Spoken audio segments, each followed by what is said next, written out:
Eden, are you ready? Yeah, almost. Dad, is the museum covering all the media as far as Sir Richard Peel's arrival? Oh, I should hope so. I've been thinking about that. Thinking about Sir Richard? Yeah, what if Lionel Lockridge decides to ask Sir Richard Peel to examine all the art on his ship? I don't think so. Sir Richard has known and hated Lionel for many years. Maybe, but I don't think Peel would want to turn down the opportunity. It means a lot to his professional reputation. Well, I can't let that happen. I will not allow Lionel to make any more difficulties for this family. Yeah, well, I'm not just thinking about the family. What about the Capitol Board of Directors? What about our subsidiaries, the overseas investors? What about them? Well, our family business has always been based on goodwill and integrity. If Lionel ruins that for us, it could have a serious effect on our financial strength all over the world. Well, there is truth in what you're saying, but I am not going to let Lockridge intimidate us. I feel like he already has. Not yet, Eden. Not yet, he hasn't. Come on, car's ready. The limousine been sent to the airport to pick up Sir Richard Peel? Yes, it has. It left right on time. Fine. It's like everything is well organized. Well, yes, I've taken care of the arrangements for the welcoming party, the guest list, the refreshments, everything. Well, you've been very efficient, Summer. But you seem to be a little worried. Yes.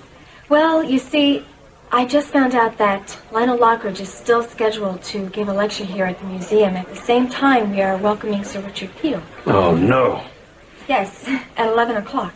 Lionel Lockridge is going to be hanging around the museum today of all days? Well, Summer, you know that we can't have both events going at the same time. You bet we can't. Sir Richard and Lionel hate each other. What am I going to do? I'll tell you what you're going to do. You're going to cancel the Lockridge lecture. I can't. I've tried. It's too late. He has already left the house. I don't want that man setting a foot in this museum today. Do you understand? Well, yes. I don't care how you do it, but you keep Lionel Lockridge out of here today. I'll do the best I can. I know you will.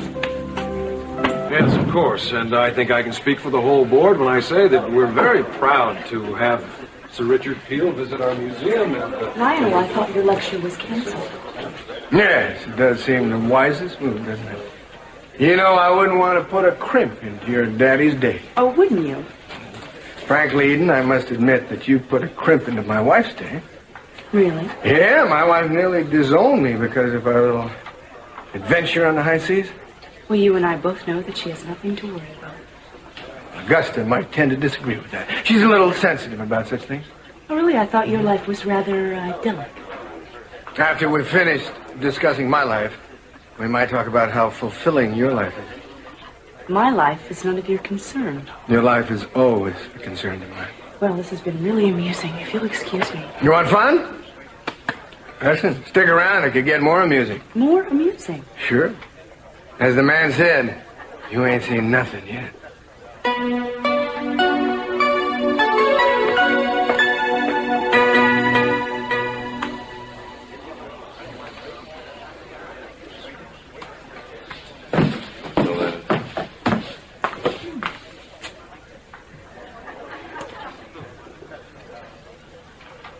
I wouldn't change a thing.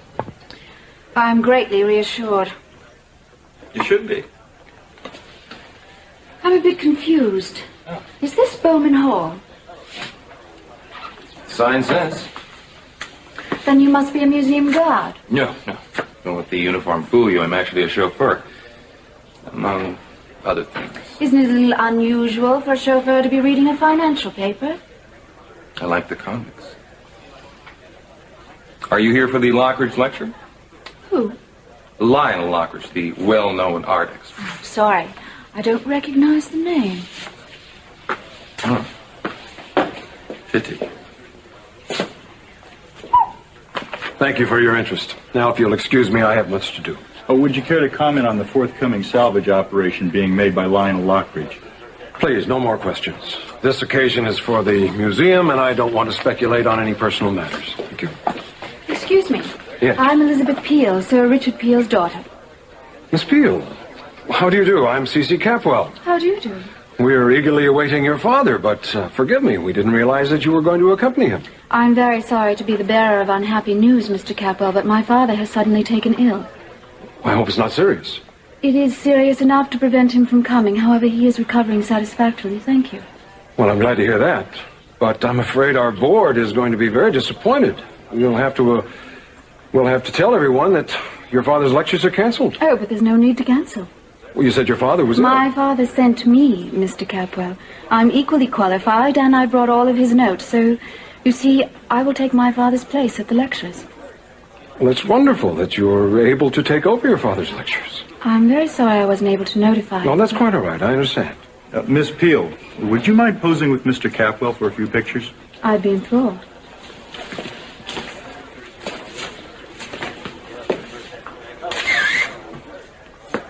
Well, if it isn't Sir Richard Peel's precocious brat. Oh, yes, the familiar strains of Lionel Lockridge. I had hoped our paths would never cross again. Tell me, Elizabeth, how is the second most overrated art historian on Earth? I presume you're reserving top honors for yourself, Lionel? Heavens, no. How could I possibly be more overrated than your esteemed father? What are you doing here, Lockridge? I came to find out why my lecture was canceled. Now I know. Yeah. Is the museum planning a series on frauds in the modern art world? That's reprehensible. I want you to apologize to Miss Peel. Well, have I ruffled some feathers? I will not stand for this behavior. Oh. Now you want to fight a duel over this lady's honor? I believe the choice of weapons would be mine. Will it be pistols or sabers? Get out. Not until I've said what I have to say.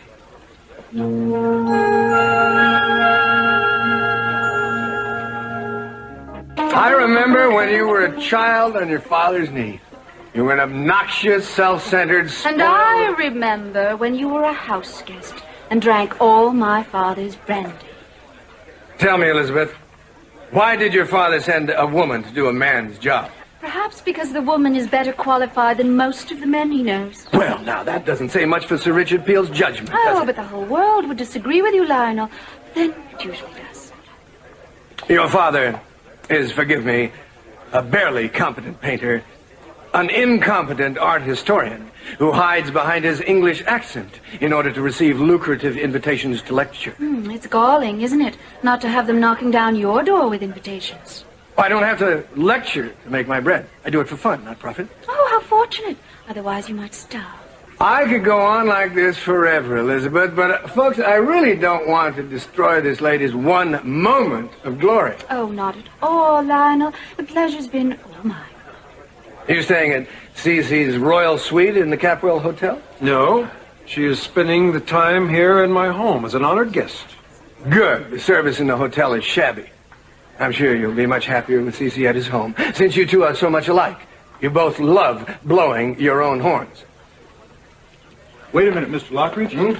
Are there any other comments you'd like to make about Sir Richard Peel or about his daughter? Oh, I can speak volumes about that, but I think you better save your ink for the real story coming up, what I'm going to find on the Amanda Lockridge. Can you give us any details at this time? Only that it will be a glorious moment in history for the Lockridges and the world when we bring the treasure safely on board. I'm sorry, Elizabeth. I gave orders to have him stopped at the door. It was my fault. I guess I encouraged him to say those things. You were only defending yourself, as you only had a right to do. Please, would you excuse me for a moment? Of course. Excuse me, ladies and gentlemen. I have something in private to say to Mr. Lockridge. Hey, what is this? The gunfight at the OK Corral? I want you at my house at 5 o'clock, Lockridge.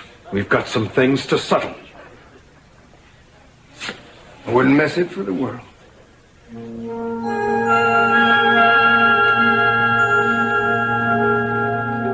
Let's get to it, shall we, Lockridge? By all means. I'm dying to know why you invited me here. Oh, I think you know why. Yes, I will admit I probably have an inkling. I'm sure you do. I'm sick of the publicity about this dive of yours and these so-called masterpieces that you say are still aboard the Amanda Lockridge. Even if they're priceless. You don't have them yet, and I seriously doubt if they still exist. Oh, I didn't know you were an authority on underwater deterioration, Cece. No, but I have discussed the matter with an authority, Elizabeth Peel. Huh. Yes, the charming progeny of Sir Richard Peel. And what does the illustrious Ms. Peel have to say about the chances of recovering the paintings? She says your chances are minuscule. 1,000 to 1 odds. 1,000 to 1. Yeah. What's the matter, Lionel? Losing that famous swagger of yours? It does give one pause for thought, doesn't it? But then what have I got to lose? Well, let me spell it out for you. I think you might find that you're going to spend a fortune on a ridiculous salvage effort that will produce nothing of value, and you will quite probably end up the laughing stock of Santa Barbara. Are you quite sure that's the only consideration? What do you mean? Well, I mean the captain's log on the Amanda Lockridge, for one thing. If I find it, and I have every intention of doing so, it could quite possibly be very embarrassing to the Capwells. We all know what happened to that ship 100 years ago. It sank, and that's all there is to it. I don't think so. There's nothing down there that's going to affect our family. Well, if it couldn't possibly affect you, then why are you all so worried? I mean, well, wait. Why did you invite me over here? Couldn't have just been to chat and have tea and cakes, could it? I advise you to give up this business and leave that ship on the bottom of the ocean. Oh, well, see, that's the trouble with me, CC. I never did take advice very well. And I don't take very well the people who trespass on that which is mine. Oh, don't you think you're being a little bit too dramatic? After all, the ocean belongs to everyone. Not that little piece of it. I have legal claim to it. Oh, yeah. And for the moment, you are running scared, CC. Oh, yeah. Yeah, you are running scared, and we both know it. Scared? Oh, scared of you? Mm-hmm. Of what I'll find on the ocean floor. You are desperate enough to send Eden to spy on me. You have every intention of ruining my entire diving operation. Now, it's only out of the goodness of my heart that I let Eden go. Oh, don't listen to him, Daddy. He doesn't even know how to tell the truth. Truth? The truth? Is that what you want? Let's talk truth. 100 years of it. Let's begin by talking about the truth of what happened on the Amanda Lockridge. This is a ridiculous conversation. We all know that that story is well known. Oh, only one version of it is well known, so you see. The Capwell version of Capwell Innocent. But the other version, there's the rub, CC. Because that's the real truth. The truth is going to happen when the Capwells are unmasked for the people they really are. And that's why you're running scared. Because you're desperately afraid that the Capwells will at long last be eclipsed by the Lockridges. Philip, I understand my husband's here. Why, yes, he is, Mrs. Lockridge, through the gate. Augusta! Nice to see you. Augusta, we weren't expecting you. Weren't? Well, one of the secretaries from the museum called and told me to come over. Well, I never gave those instructions. Eden? No, I wouldn't dream of it. Seems I'm an unwelcome guest. No, Augusta. We're glad to see you. Hey, listen, we were just having a little tete-a-tete here, and now that you're here, the party can really heat up. How fascinating. Well, it's still very puzzling, that phone call I got. Something very peculiar going on that I don't understand. But then there are so many things I don't understand.